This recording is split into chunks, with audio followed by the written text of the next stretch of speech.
Hello, আসসালামু আলাইকুম everyone. আসলে সত্যিকার অর্থে কটা কথা বলতে আসলাম, জানি না কি কীভাবে নেবেন সিরিয়াসলি। বিষয়টা হচ্ছে একটু এদিকে ঘুরে বসে বলি, বিকজ মুখ না দেখা গেলে কথা বললে মজা নেই। সেটা হচ্ছে একটা বোরকা নিয়ে পোস্ট দিয়েছি, জানি না কে কীভাবে নিয়েছেন কিংবা কার কাছে কীরকম লেগেছে, সত্যি আমি জানি না। তবে টু বি অনেস্টলি বলবো, আমার পরিবার থেকে শুরু করে আমার চেনা জানা অনেকেই আছে যারা বোরকা পরে, হ্যাঁ। সত্যি অনেকেই আছে। মা, আমার মা পড়তেন না, ধরেন খালা, আমার শাশুড়ি, আরও অনেকেই আছে আমার চেনা জানা লোকজন যারা সত্যি বোরকাটাকে পর্দার জন্যই পরে। তো এরকম মানুষের সংখ্যা খুবই কম। আর এদিকে যেটা হয়েছে, বোরকা পরে এই দুনিয়াতে হচ্ছে নাটা কি, সবচেয়েতে বেশি ক্রাইম হয় এই বোরকা পরে। এই বোরকা পরে স্কুল কলেজের ভার্সিটির মেয়েরা আপুরা কী পরিমাণ যে অপকর্ম করছে যেটা না বলার মতো। তারপরে আসি, পর্দার নামে এই বোরকাটাকে তারা খুবই বাজেভাবে ব্যবহার করছে। তাতে কি হচ্ছে জানেন, ইসলামকে অনেক ছোট করা হচ্ছে রিয়েলি। আমি হয়তো এই যুগের মেয়ে, সবাই এই যুগের মেয়ে, কেউ মডার্ন, এক একজনের রুচিবোধ এক এক রকম, বাট আমি সেরকম না। আমি আর 10টা মেয়ের মতো না। আমার আমি কীভাবে আসলে এক্সপ্লেইন করবো আমি নিজে বুঝতে পারতেছি না। আমি আমাকে আমার মতো করে প্রেজেন্টেশন করতে পছন্দ করি। সত্যি আমি বহুরূপী মানুষ পছন্দ করি না। আজ বোরকা পরবো, কাল হিজাব পরবো, পরশু শাড়ি পরবো, তারপরের দিন গাউন পরবো, তারপরের দিন নাচবো, তারপরের দিন ধাই ধাই করে গাবো। এটা কোনো সুস্থ স্বাভাবিক একটা সুন্দর মেন্টালিটি শিক্ষিত সামাজিক মানুষের বিহেভিয়ার হতে পারে না। দেখেন, যদি বোরকা পরতেই হয় সেটাকে ঠিক সেভাবে পরবেন, যেভাবে পরলে সত্যি আপনাকে মনে হবে আপনি পর্দার জন্য বোরকা পরছেন। ইভেন তাতে আপনি সাজসজ্জায় থাকা যাবে না, সেটা খুবই মোশন পর্দার জন্য, হ্যাঁ। এখানে এটা শো করা যাবে না আমি বোরকা পরেছি, তার সাথে হিজাব পিন লাগালাম, অনেক বেশি চমকপ্রদ বোরকাটা পরলাম, খুব ঝলমলে, আপনার ঠোঁট ভর্তি লাল রকমের টকটকা লিপস্টিক, মানে আপনিও আমার মতো ব্রু ভর্তি সুন্দর করে পেন্সিল দিয়ে স্কেচ করেছেন, চোখে কাজল দিয়েছেন, মাস্কারা সব কিছু পরছেন। এটা হলো না ভাই।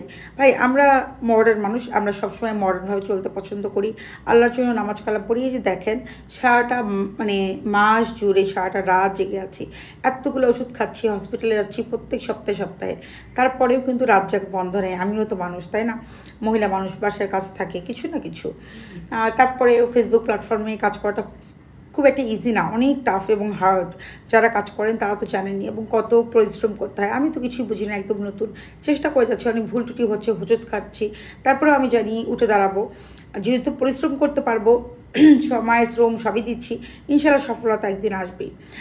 তবে আমি জানি না, হয়তো আমার ওই পোস্টটাতে অনেকের কষ্ট লাগতে পারে, বাট আমি কাউকে কষ্ট দেওয়ার জন্য বলিনি। আমার কাছে খুবই খারাপ লাগছে। আমি একটা মহিলা মানুষ, আমি পাশে দেখলাম আর 3-4টা মহিলাদের মানুষ অপমান করতেছে, চোর হিসাবে আখ্যায়িত করতেছে। আবার কতগুলো মেয়েরা রমজানের দিন মানে একটা রেস্টুরেন্টে ঢুকে ছেলেদের গায়ে গা ঘেঁষে এরকম করে ঘাড়ে গা লাগিয়ে বসে আছে। কোথায় গেছে আমাদের দেশ, কোথায় বলেন?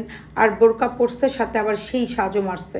মানে কি আর বলবো, একটা মানে নন বোরকাওয়ালার থেকে একটা বোরকাওয়ালা বেশি সাজছে। আর অনেকগুলো বোরকাওয়ালার একটা মানে গ্যাংই তৈরি হয়েছে, তারা মনে করে চুরি ছিনতাই ডাকাতি, ছেলে মেয়ে বোধ সবাইকে ফাঁসাচ্ছে। এটা কি আসলে জিনিসটা আমার কাছে ভালো লাগে নাই, সেটা থেকে কথা বলছি। এবং টু বি অনেস্টলি, আমি একদম নামাজের পার্টিতে বসে থেকে কথাটা বলতেছি।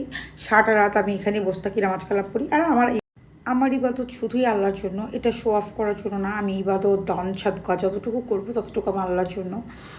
ইভেন নামাজ তো পড়তেই হবে অ্যাজ এ মুসলিম, যতটুকু পারি। আমরা মহিলা মানুষ, আমাদের অনেক সময় অনেক সমস্যা থাকে, কিংবা সাংসারিক অনেক কারণে হয়তো মাঝে মাঝে গ্যাপ হয়ে যাবে, ঠিক আছে। বাট আমি আমার যে আসলে প্ল্যাটফর্মে বিলং করি, সেই প্ল্যাটফর্ম থেকে আমাকে সাজুগুজু করা, কিংবা আমি আমাকে নিজেকে কীভাবে প্রেজেন্টেশন করতে পছন্দ করি।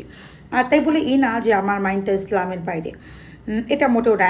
হ্যাঁ, এখন আসবেন কিছু আপু, কিছু ভাইয়া জ্ঞান দিতে, যে আপু আপনি যে এই যে নামাজ কালাম পড়লেন, দোয়া দরদ করলেন, ইবাদত করলেন, কোরআন পড়লেন, সারা রাত জাগলেন, তাহাজ্জুদ পড়লেন, তারপর যদি পর্দা করলেন না, আপনার একটা চুল দেখলো মানুষ, আপনার মুখ দেখলো, আপনি ফেসবুক প্ল্যাটফর্মে এসে কাজ করলেন, আপনি সব তো ধুয়ে গেল।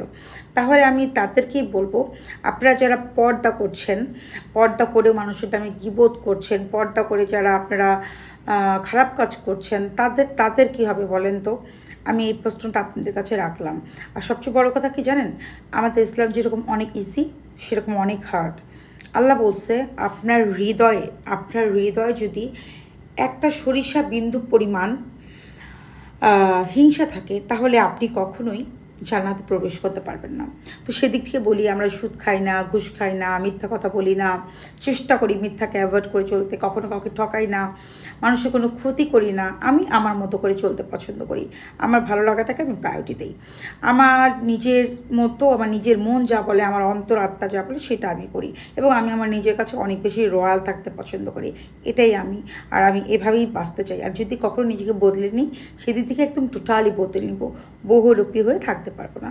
আর আবারও সরি বলছি যারা আমার কথাতে কষ্ট পেয়েছেন।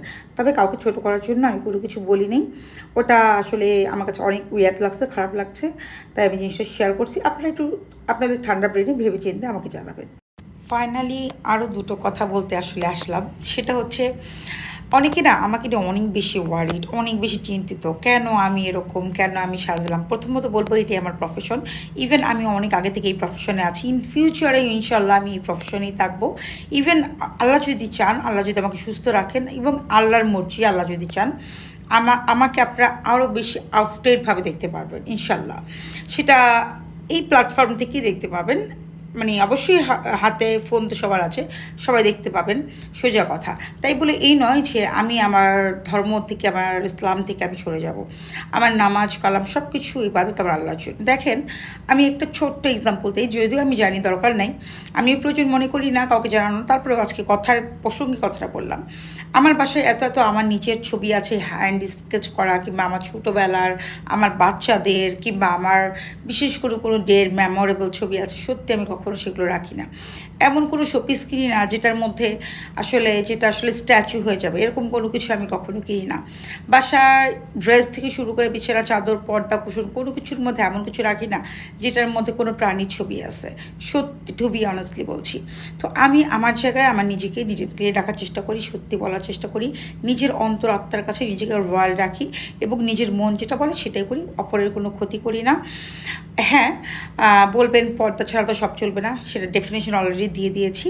তো দোয়া করবেন আমার জন্য, আমি যেন আমার নিজের জায়গা থেকে, নিট অ্যান্ড ক্লিন থেকে, অন্যের কখনো ক্ষতি না করে নিজের জায়গা থেকে এগিয়ে যেতে পারি, এবং নিজেকে নিজের মনের মতো করে পরিচালনা করতে পারি।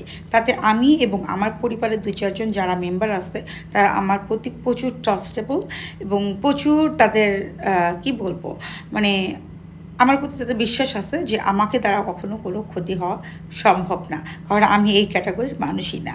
ভালো থাকবেন, আল্লাহ হাফেজ।